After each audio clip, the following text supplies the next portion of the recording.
Ladies and gentlemen, welcome to Retro Flashback, showcasing gaming's roots for a new generation. My name is Mac Tyson, and today we're going to be taking a look at my video game, which, because it's my video game, is actually the best video game that was ever made. That is Mac Tyson's Punch-Out for a Nintendo Entertainment System. This is the best video game ever, and if you don't like it, I'm going to come and bite your ear off. And, oh god, I'm sorry everybody, that was a horrible Mike Tyson impression. And, he's not really a difficult guy to make fun of, but I figured I'd try it. But I realized halfway into that yeah, I'm horrible at that. But you know what? I'm going to roll with the punches, and I'm just going to leave that in there. So feel free to make fun of me all you want. Maybe that'll make this video go viral or something. Anyway, yes, welcome to another episode of Retro Flashback. My name is Parallax Abstraction, and we are going to be taking a look at Punch-Out, but sadly not Mike Tyson's Punch-Out. This is the, how do I want to put it, sanitized version of the game that came out a couple of years later, just called Punch-Out featuring Mr. Dream. All Mr. Dream is the same final boss, just he doesn't look like Mike Tyson anymore. I guess there was some kind of licensing thing. I presume that's the case. Or Nintendo just wanted to distance themselves from walking controversy machine that is Mike Tyson. I don't know. But Punch-Out featuring Mr. Dream is the same game. Maybe it doesn't have quite the historical significance because it doesn't have, the iconic Mike Tyson final boss in it. But yeah, otherwise the same game, and one of the best NES games ever, and not a one-off game, but a game that did not have a surprising number of sequels or iterations, which is quite interesting. It's a very, very unique title. No one's ever really done anything quite like this before, except for the new Punch-Out game that actually came out for the original Wii, which I've actually never played, and I've been meaning to. I've been told it is really, really good, and it's made by Next Level Games, who make some really incredible stuff, including the new Luigi's Mansion game on 3DS, which is awesome! So, yeah, I'll have to check that out. But yeah, this is currently the third of the 3 games available on the Wii U's Virtual Console system. As of this recording, there will be more coming, but I decided to do all 3 of these in a row to just sort of get caught up on that, I guess, if you will. So if you're not familiar with the Wii U Virtual Console and what that's all about, and that's why we're looking at the Wii U menu right now, I do recommend that you go back and listen to my video or watch my video on F-Zero, which was 2 videos prior to this one. In that video, I not only talk about the game, but I also talk about the unique features of the Wii Virtual Console system and why, if you want to play some of these older titles, you might want to do it this way. It's an interesting system, and I really like what Nintendo's doing with it. I do hope we get a wider array of titles on here pretty soon. But I'm not going to rehash all that here. We're just going to talk about Punch-Out this time around. So, let's get ourselves rolling here. And we will get this started. So Punch-Out is very, very interesting. It is a boxing game in the sense that you are playing a boxer and you're boxing against other dudes, but really this is a rhythm game and a pattern memorization game. It's a puzzle game, really, if you wanna put it that way. And so you see here, there's 2 copyright dates on this. This originally came out in 1987 as Mike Tyson's Punch-Out. The Mr. Dream version that came out later, it came out in 1990. There was actually 2 Punch-Out games in the arcade prior to this. There was Punch-Out and Super Punch-Out, and Super Punch-Out is actually really, really interesting. It was a really crazy game at the time. It actually had 2 screens on it, and it played in this really, really unique perspective. I would love to see if I could find that in a functioning arcade cabinet someday, because it is a very different experience from playing it on the NES, and it's pretty awesome. But basically what you do is you're this boxer in the bottom here called Little Mac, and you're just trying to do your boxing career, and your goal is to earn your way up the ranks, eventually beating Mr. Dream / Mike Tyson at the end. But it is a long road there. I have never finished this game. This game gets unbelievably, brutally hard. It's famous for how hard it is. But we're going to start off from the beginning here. So you see it's me there in one corner, and in the other corner is Glass Joe, who is this crazy, scared French guy who's pretty easy to get rid of. This is basically the tutorial, if you want to call it that. It's a very, very easy fight, just to give you the basics. So, off we go. One of the first NES games that had that little voice sample in it, too, for the crowd, which was quite impressive at the time.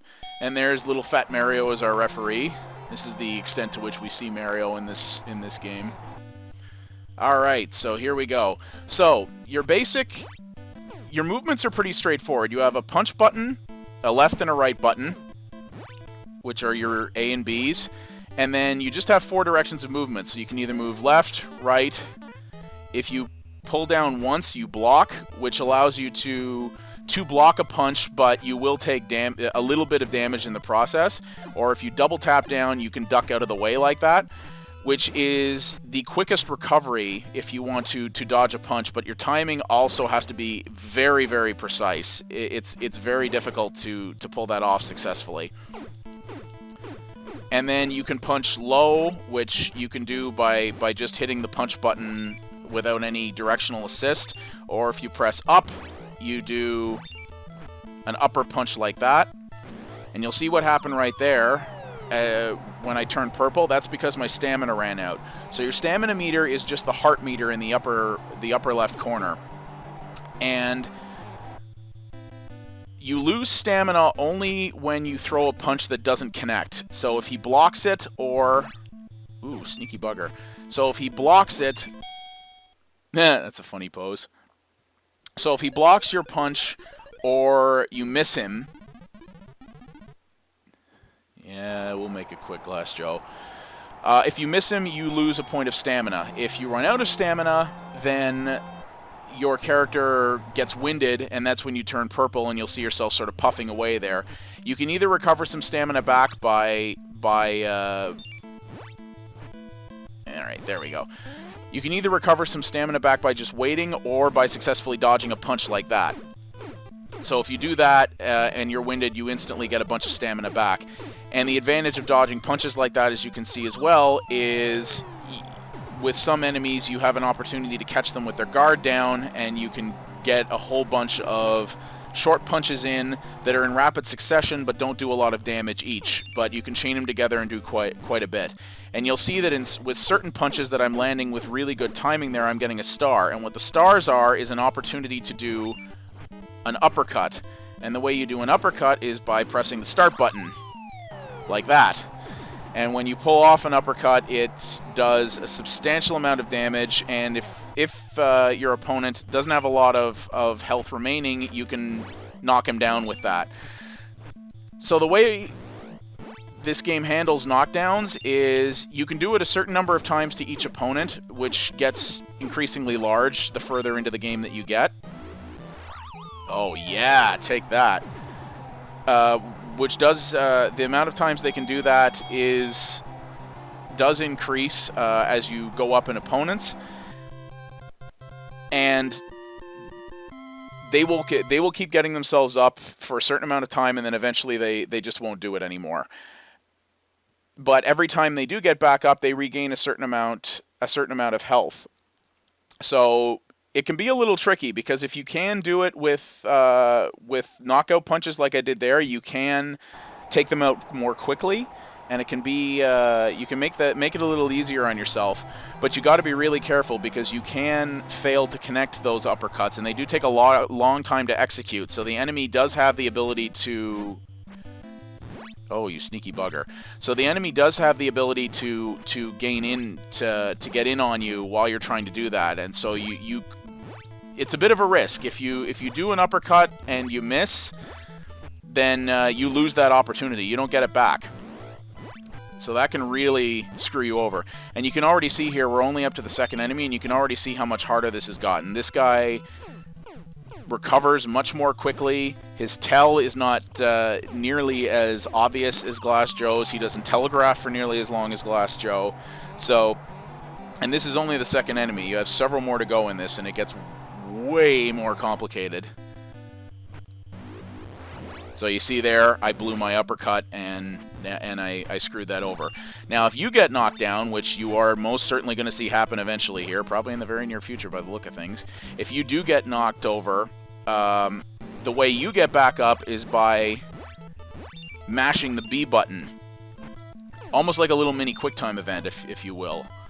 And that gets harder each time you do it. You can keep doing it and eventually and keep getting yourself up, but each time you get knocked down, it gets harder. He was a boxing teacher at the military academy. So that gets harder to do, and eventually you will reach a point where if you've been knocked down enough times, you can bash that B button until you're blue in the face and your character just won't fully get up. And I really like that mechanic because, almost had him there.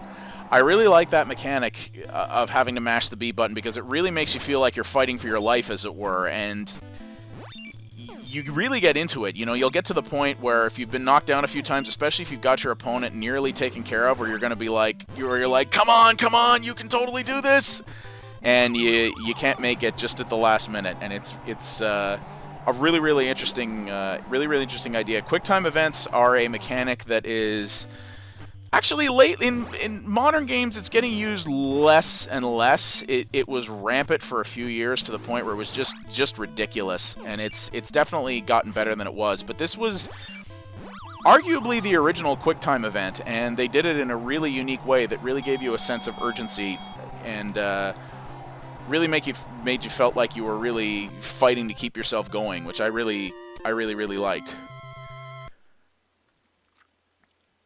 I am not ready for the next challenge. This game's hard enough to play on its own, and when I've got to play it at low volume so I can commentate over it, it's even harder to... Piston Honda! It's even harder to keep focus on this.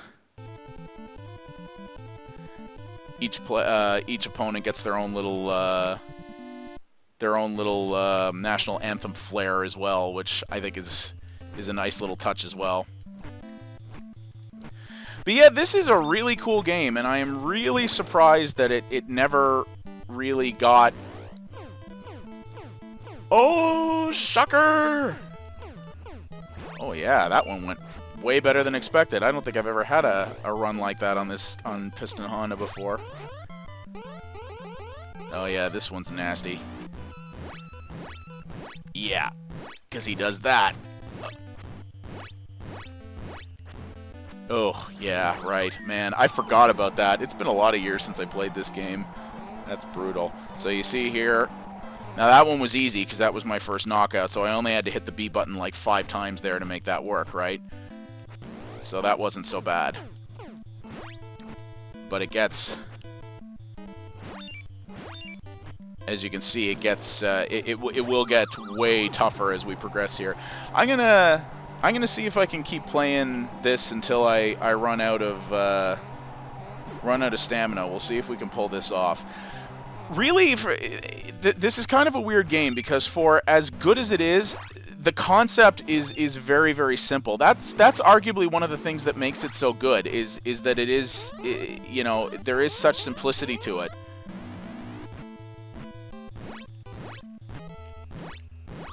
Oh boy. Okay. Now we're getting beat on.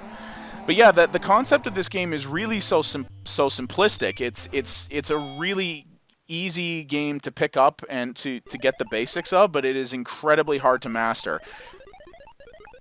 The game doesn't really have a tutorial, and it doesn't really need one, which is what I love about it.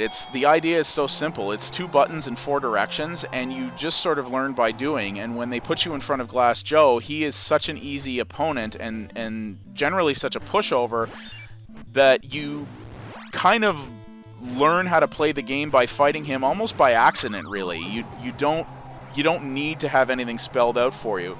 And that's what's really nice, is so many modern games, for as much as I love those games, have so many mechanics at play that they need a tutorial, and sometimes a fairly lengthy one, so that you basically don't get lost. And this game was, the idea behind this was so simple, and yet it managed to be exceedingly challenging at the same time. And that's what's really cool. So there isn't necessarily a lot for me to explain about it because it's a simple game. There isn't really a lot to explain. And yet, in spite of that, it manages to be a really, really good game. And honestly, I think one of the reasons we never saw a lot of imitators of this was simply because I think a lot of game designers have had a hard time duplicating this formula. It's actually hard to make a simple game. That sounds kind of contradictory, but it's true. To make a game with simple mechanics that also has a substantial amount of depth to it, oh, I blew that, is very, very difficult. And oh yeah, no, I'm not going to manage to do this. See, oh, I was mashing on that B button good, but nope, didn't make it. Yeah, your muscles are very impressive, Piston Honda.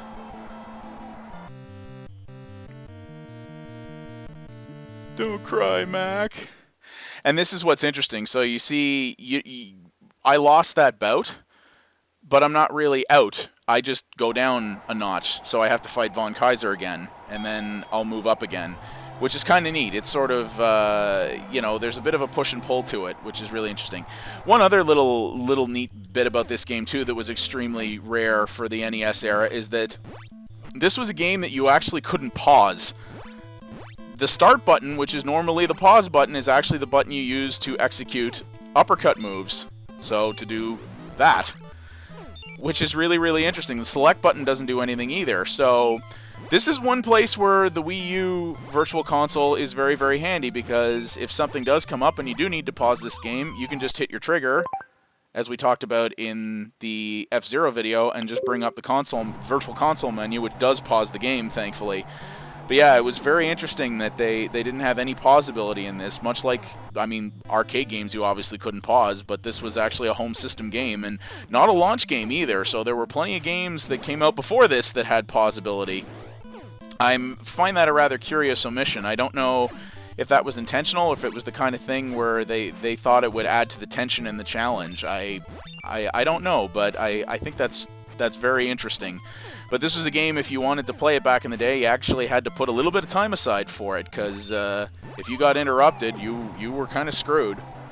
That's also part of the reason, aside from the monumental challenge, why not a lot of people finished this game either at the time, because a lot of the time you didn't have the ability to play it all in one session. There was no save in this and no passwords either, so if you had to get to Mr. Dream or Mike Tyson in one session and pull it off. And if you couldn't, you had to go back down, fight the guy below him, and then fight your way back up again. It was really, really tough. But yeah, this is a game that, if you have any interest in gaming history, you should play. If you have access to an NES, you should absolutely play this. It is a classic, and really kind of unduplicated, with the exception of the newer Punch-Out game that came out on the Wii, which, as I understand it, is as faithful a recreation of this experience as you can get. And interestingly enough, it was another, not developed by Nintendo, but it was another Nintendo published game. It wasn't some company who made their own spin on it, which I think is quite interesting. So yeah, that is Punch-Out featuring Mr. Dream / Mike Tyson's Punch-Out. Published and developed by Nintendo in 1987 for the Nintendo Entertainment System. You can get this on both the Wii U Virtual Console and the original Wii Virtual Console. There is also, as I said, the modern version for the original Nintendo Wii, which is a different game, but follows the same ideas as this, but it's obviously much prettier because it has modern graphics and technology behind it. But this is a really, really cool game, and one that I think everybody should take a look at. It's easy to pick up and play, but very, very hard to master, and will definitely challenge you. My name has been Parallax Abstraction. Thank you all very much for watching, and I'll see you next time.